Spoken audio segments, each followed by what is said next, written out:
Aujourd'hui, c'est magique, c'est fantastique, c'est formidable. Puis j'ai fait un empannage sous spi sans grand voile, c'était assez rigolo. Donc là, on vient d'affaler le spi.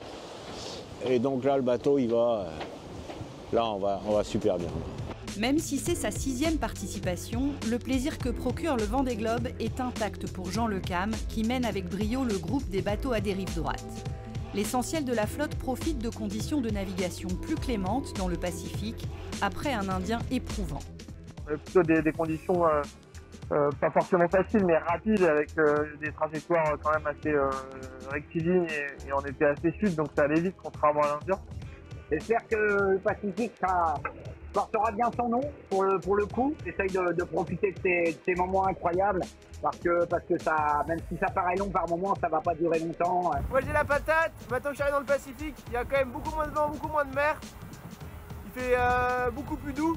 Là il y a Eric Bélion qui est juste ici. Ça fait plaisir parce que moi j'ai pas vu de bateau vraiment à vue depuis l'équateur. Si beaucoup de concurrents doivent composer avec un jeu de voile dégradé, aucun n'entend mollir face aux copains.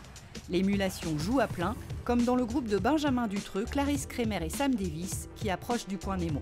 Je me sentais un peu seul et un peu isolé depuis l'Atlantique Sud là. Et donc ouais, je suis vraiment trop content de retrouver des copains et des copines pour le coup.